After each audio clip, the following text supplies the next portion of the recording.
Hello ladies and gentlemen, this is Tommy's Guide to Legend, Part 3, Curve and Coin.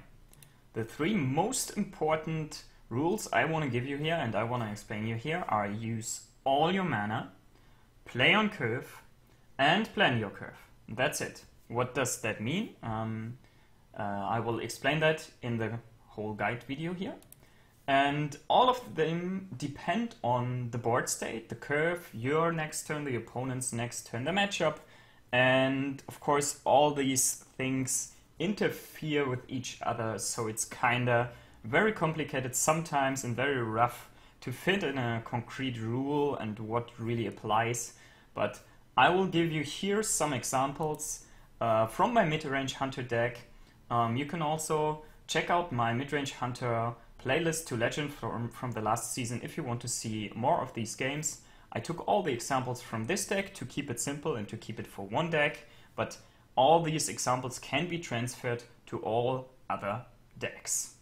But of course, for other decks, they are a little bit different.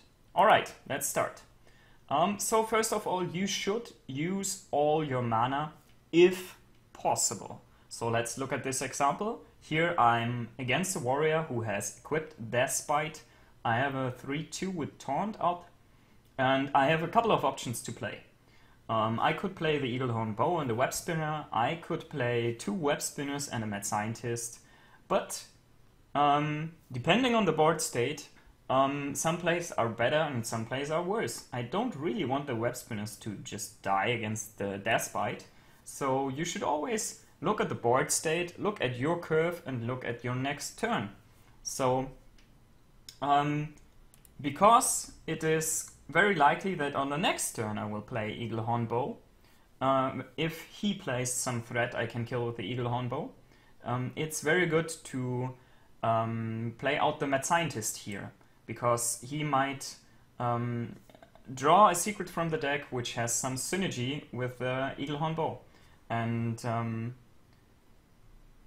it doesn't even matter if that secret is pulled out right away or if I play the Belcher or not, but it's always good to start to play the Mad Scientist early because you want to draw these secrets early.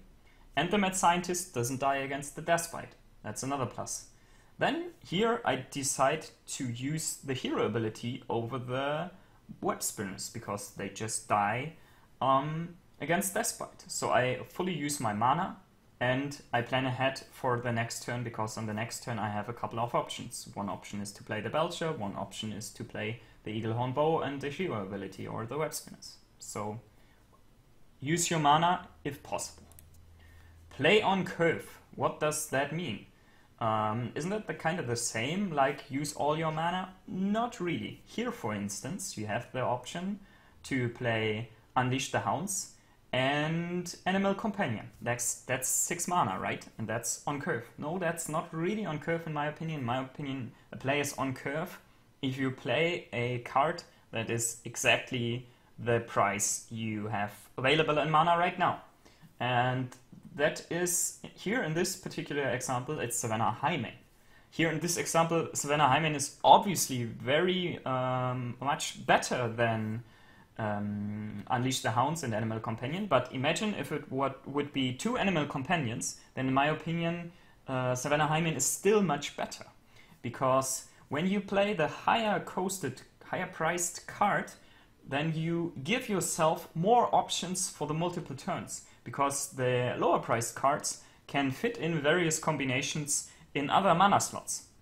So this gives you more possibilities, this playing on curve.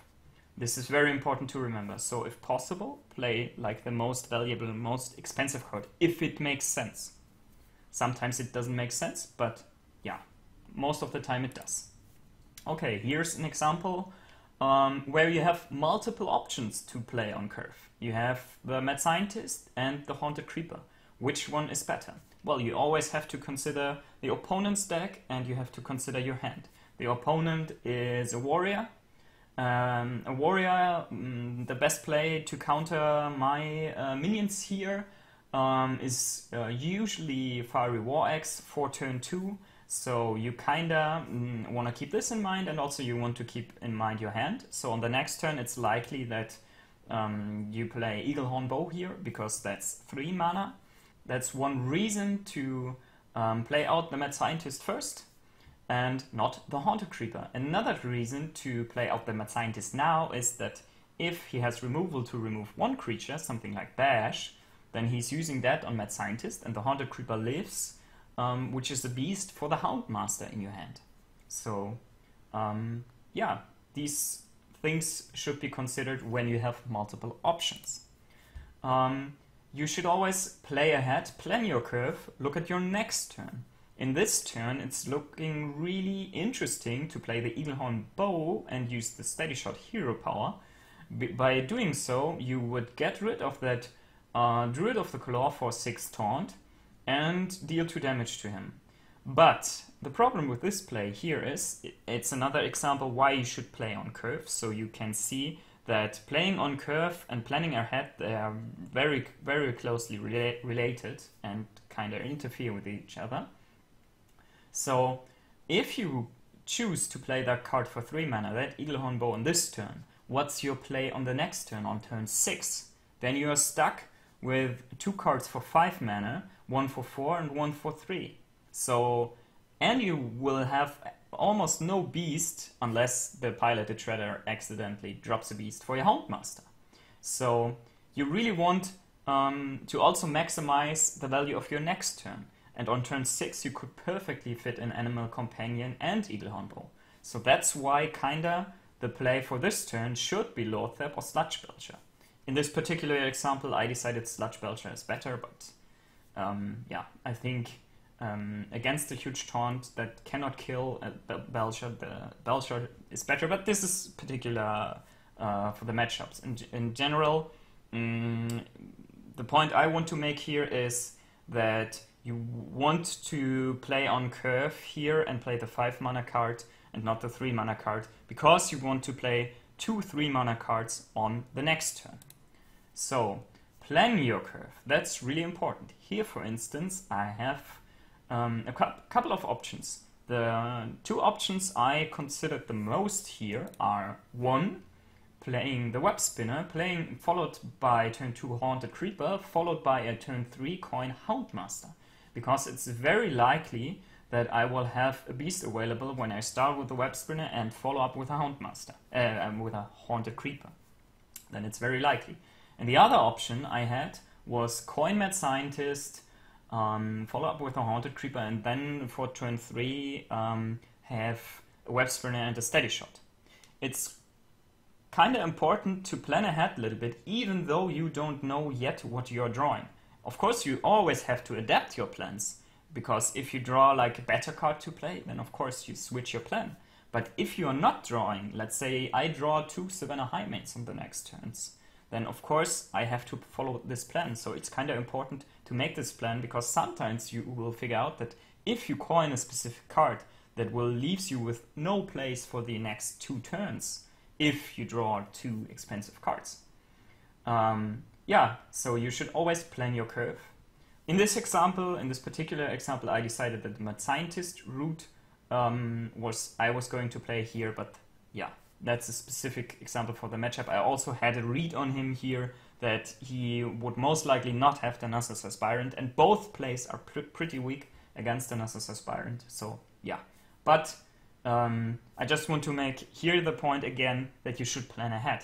And I don't want to go in the very specific details about the mid-range hunter matchup here against Druid. So plan ahead and check if the coin is really useful right now, or if it's more useful in the next turn, and what your next plays are going to be. Another example, which card should you coin? Here right now I have a perfect curve. I have a 2, 3, 4, 5. Which of these cards should you coin?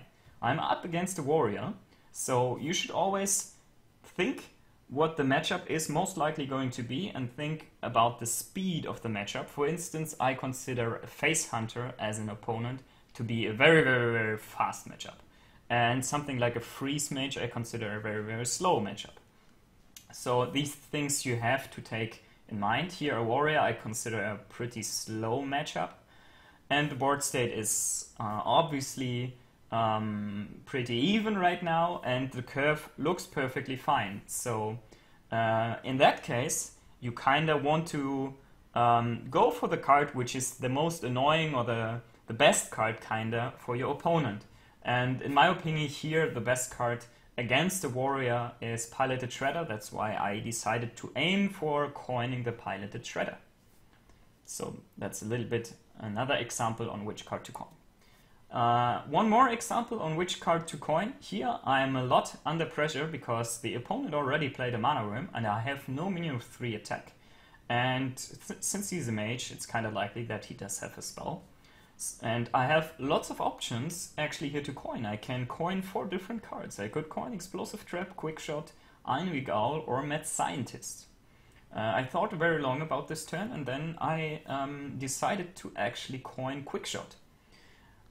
Because that would perfectly deal with the Mana Worm, deny him the spell bonus, and would enable me to develop either Mad Scientist or Einweg Owl on the next turn, depending on what he plays. So think ahead and decide how to use your coin accordingly. Sometimes, though, you will be forced into place. In this board state here, for instance, I'm very far behind because he played 2 Darnassus Aspirants, and my Haunted Creeper is obviously not able to deal with any of these, and the play on curve is, of course, the Animal Companion, but Huffer is kinda really bad here, because it just deals 4 damage and kills one of these, or only kills one of these if you directly trade. Misha is only fine in the sense that he doesn't have a removal spell like Swipe, and Leok is kind of a disaster because both Darnassus Aspirants could just kill Leok, or he could just ignore Leok because the buff to the Haunted Creeper doesn't really matter in this moment. So here I am kind of forced to play the Quickshot to remove at least one of these Darnassus Aspirants, because they are of course very valuable for the druid who wants to play high cost minions. So yeah, sometimes you're forced into other plays, and then of course you cannot play on curve. Okay, let's summarize. You should, if possible, use all your mana. You don't want to have mana which is unspent. You want to maximize your gain. You should play on curve, so usually one Savannah Highmane on turn 6 is better than 2 Animal Companions. But of course, you should check. If a combination of Leok and Huffer can give you lethal, then of course Animal Companions can be better. But as a generic rule, you should play the more expensive card, in doubt at least. You should plan your curve, plan your following turns, especially with the coin, and exceptions where you don't have to play on curve and go for the most valuable card are usually fatigue matches and extremely fast matches. Alright, the next episode will be dealing with how to avoid tilt and some generic tips to play ranked games in Hearthstone. That's it. Thanks for watching. Please leave questions and critics in the comments as always. Thanks for watching. Bye bye. See you in my next video.